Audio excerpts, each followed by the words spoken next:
Hello everyone, it's John here. I thought I'd delve into the mysteries of importing media into Final Cut Pro 10. If you follow the Facebook forums, especially the big one, the Final Cut Pro editors one, there's 1 to 2 posts a week on confusion around importing media and basically the so-called double copy. So this is a big risk. I don't have all the answers. I'm just like everybody else, just trying to work out the best way to do things. It could well be don't try this at home thing, because I'm basically going against what is the convention here. I think it's fair to say that Apple often don't give us choice about things. They just give us a certainty. They give us a certainty that when we do something that it's going to work, and they strip away all the options that are just going to confuse people. And it's also fair to say that Final Cut Pro 10 is designed for a very, very wide user base and all kinds of abilities. And it's a fantastic convergence of creative effort and skill coming together into this community. But for some of us, old hands, we always ask these awkward questions. Well, why does it do this? Why does it do that? Why can't it do this? So when it comes to importing media, I think there is confusion. And I just thought I'd have a sort of walk through some of the kind of traps that people fall into and why I think that the confusion arises. So start off, let's make a new library. I usually make my libraries in the movies folder because it's an SSD and that seems to be the fastest place to put it. We'll call it import test. And we'll set an external storage location. So here we go into here and we'll put it on this external drive called Wrangled Media. Create a folder in there and we'll call it external media.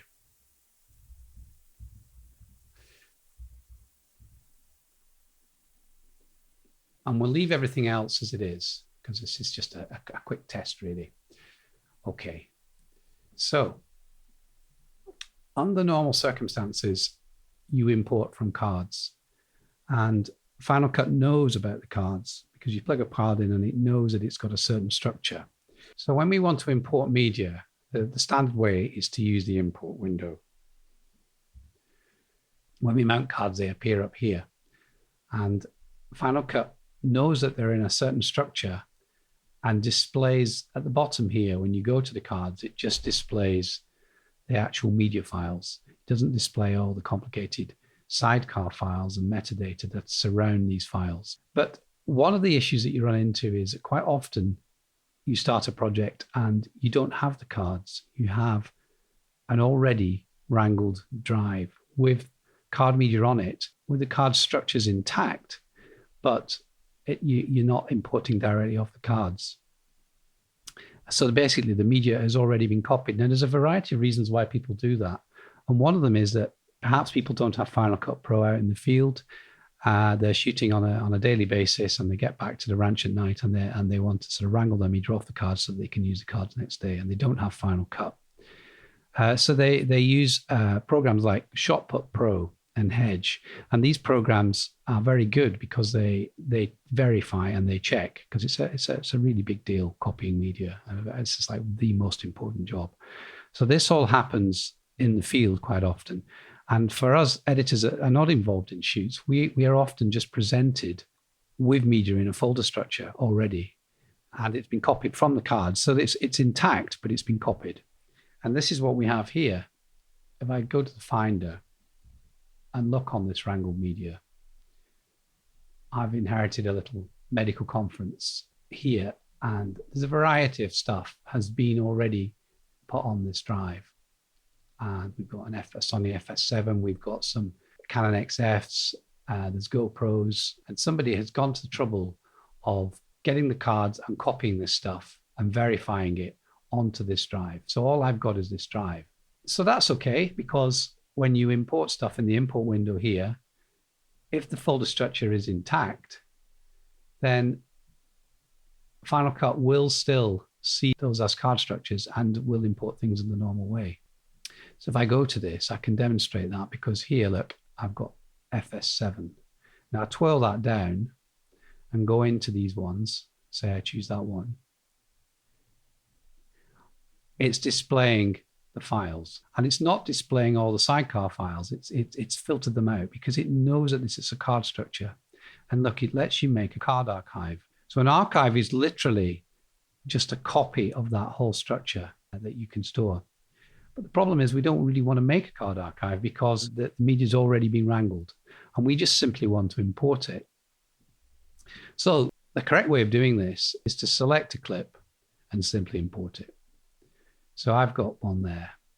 Now, because it's in a card structure, you cannot, if you look up the top right here, you cannot leave the file in place.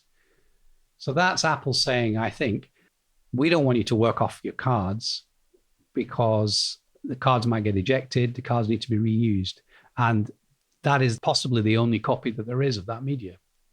So we really want you to copy this stuff. So the thing is designed to copy. And as you can see, as I said earlier, I've designated an external media folder to put this stuff into. But anyway, it's going to copy this stuff to there. And that's it. There's no option to just point to these files. So let's just try that. So we go import selected. And there it is. And it's done it really quick. And if you reveal the file in the folder in the Finder, you'll see that it's now a MOV. All fine. So let's now import something that's a bit longer. So open the import window dialog. There's a file.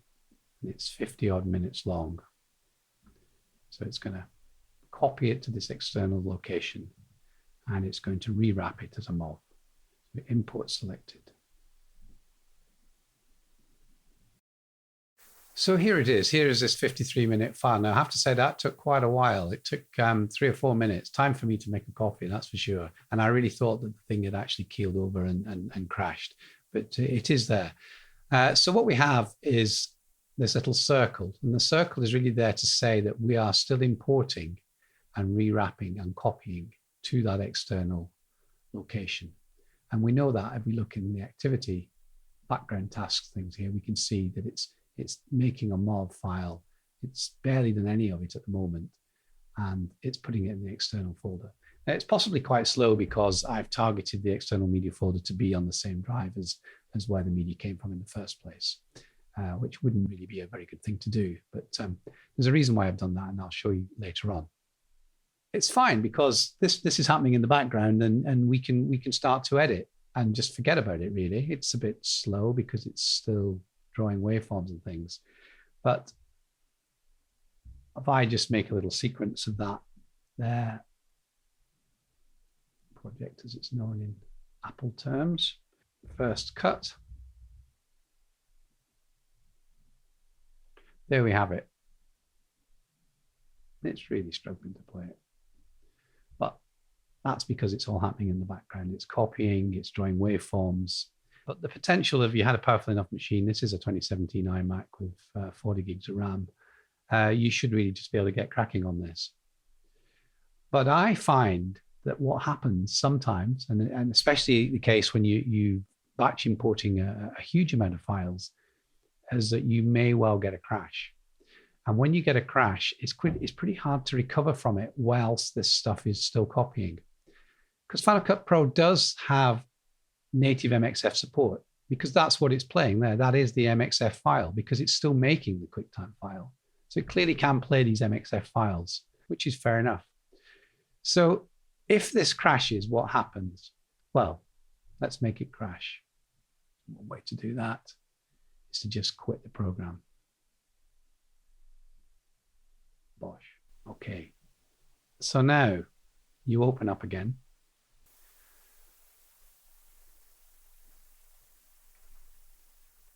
And we have got the dreaded missing camera icon. Puts the fear into us, really. Now, the problem I have with this is that how do you get that back?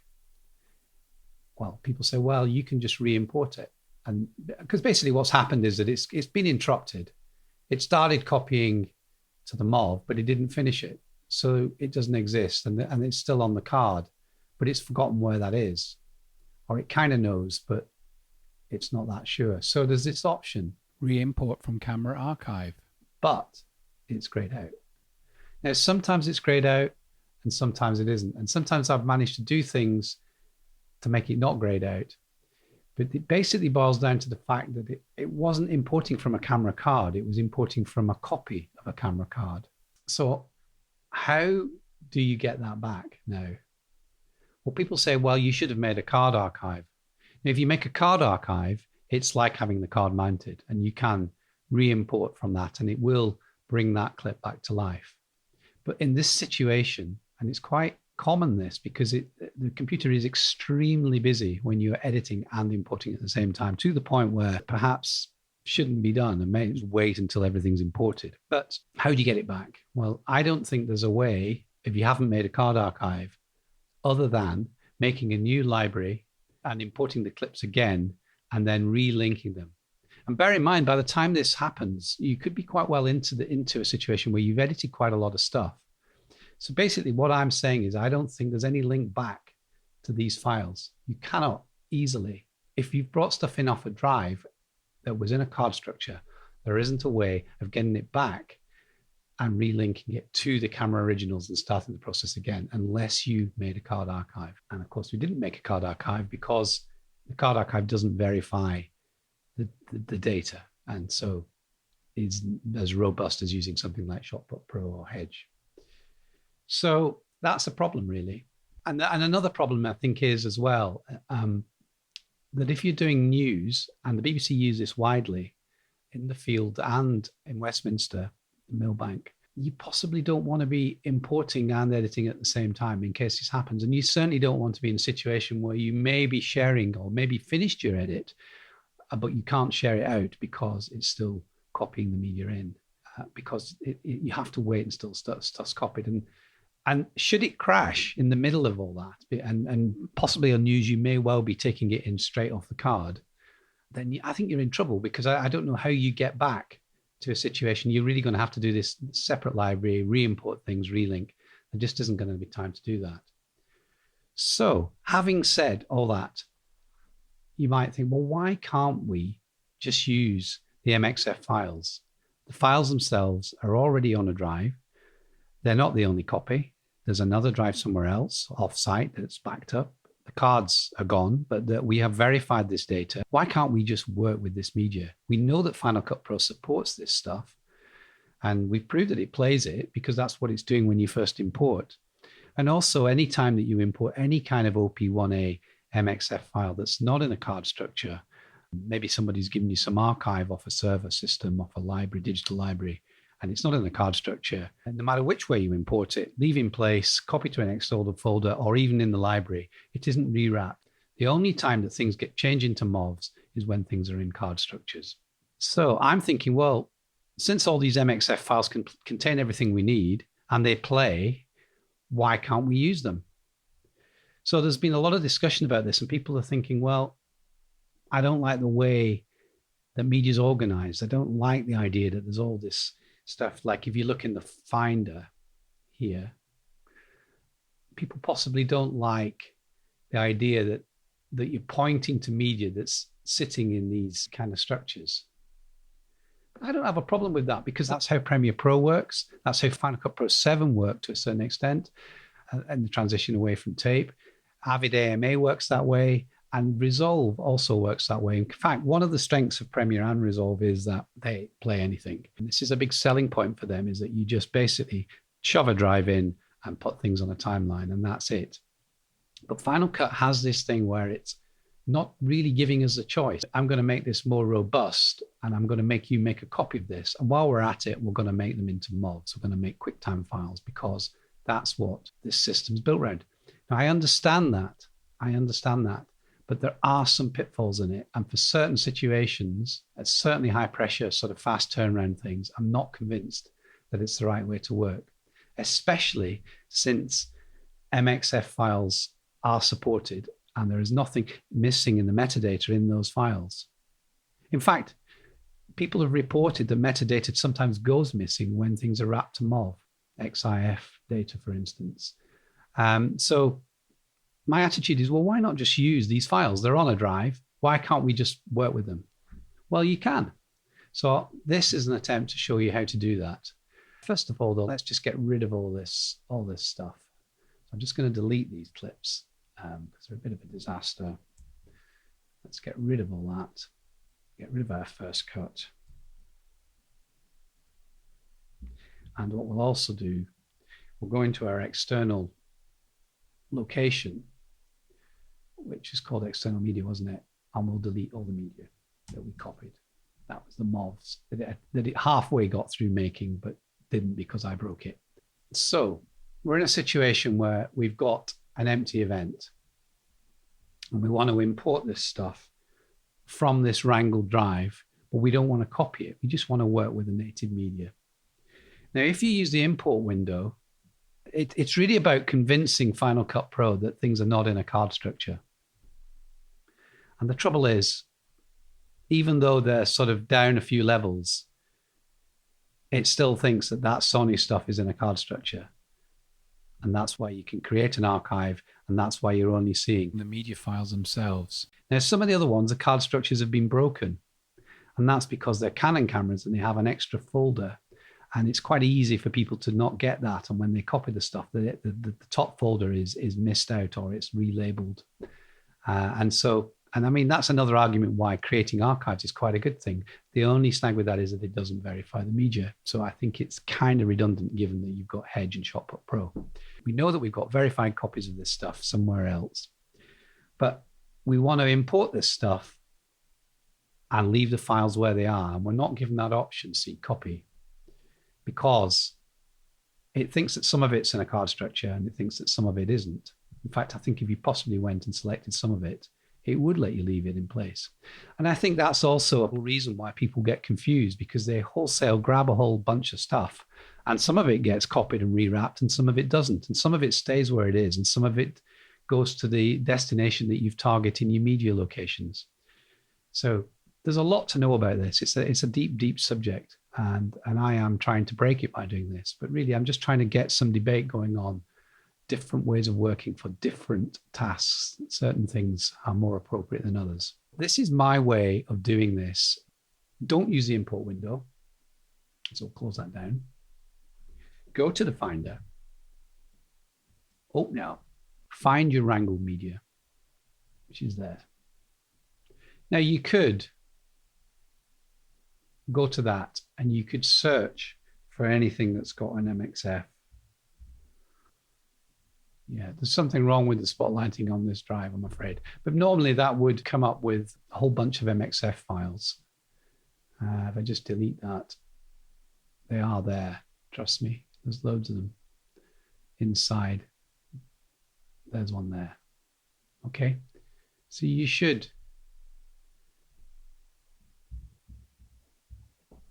Okay, Spotlight's not working. I had it working yesterday, but that should display a whole bunch of MXF files, and you could just drag those and move them in. The trouble is, if you do that, you don't get the keyword collections created from the folder structure. Now, that's quite important because sometimes, especially with Sony cameras, some of the Sony cameras don't have unique file names.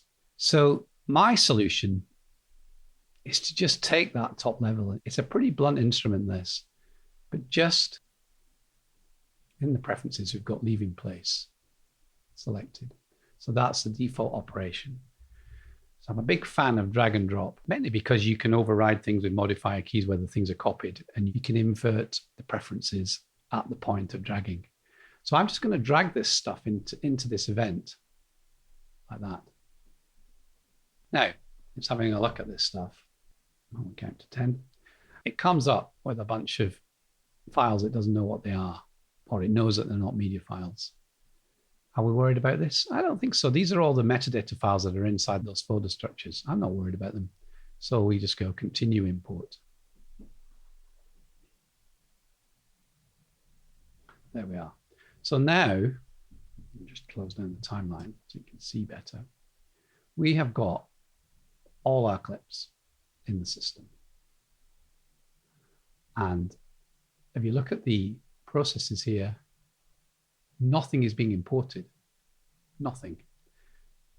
And we can actually look at our external location, which is that. There's nothing in there, completely empty. We can reveal this file.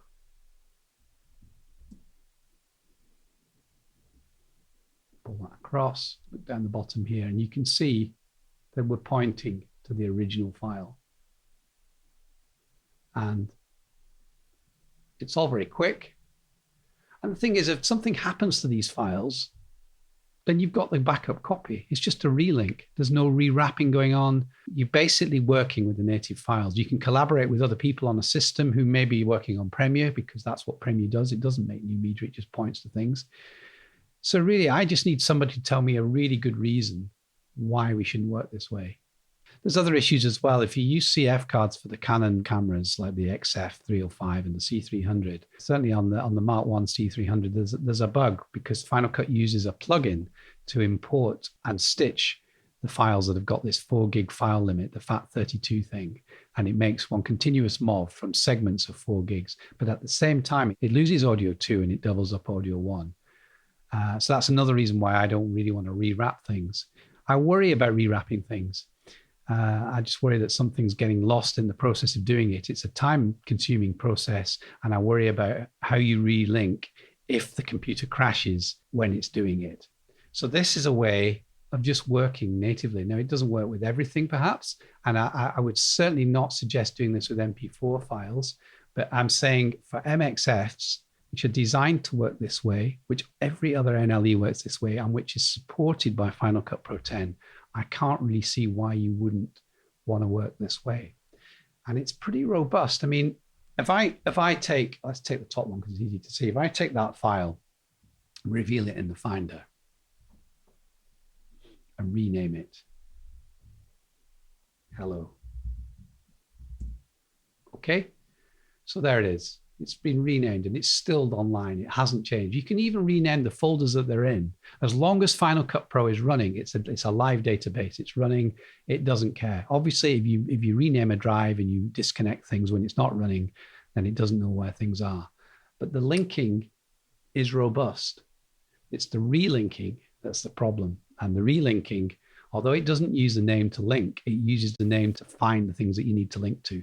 Somebody said that, oh, this is a nightmare working this way because, you know, your stuff's just all over the place. It's just horrendous. You've just got this Finder just full of stuff.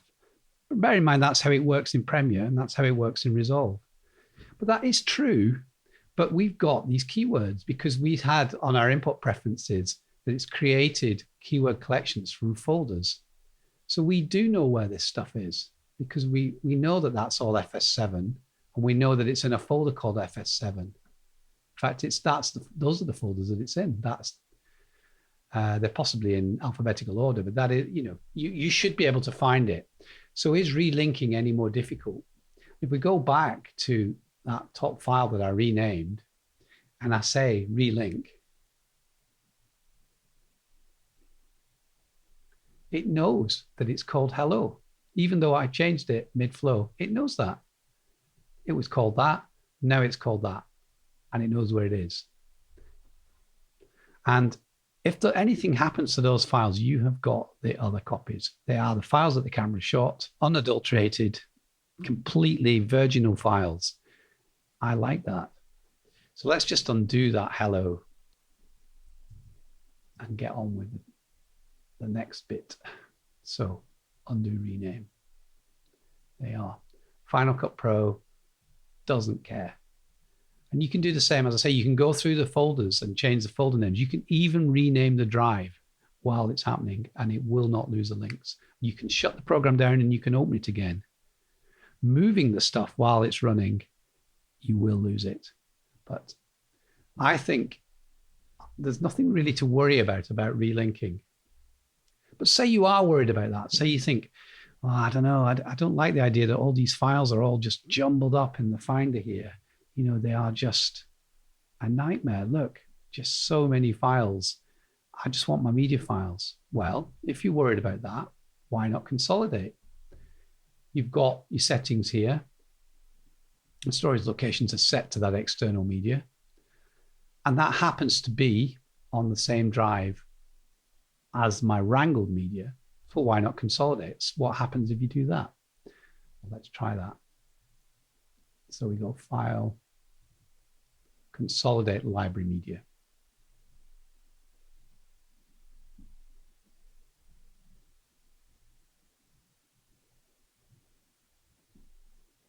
So it's continuing churning away, drawing these thumbnails. Now, what's happened to the consolidation? Well, let's go and have a look in that folder, external media.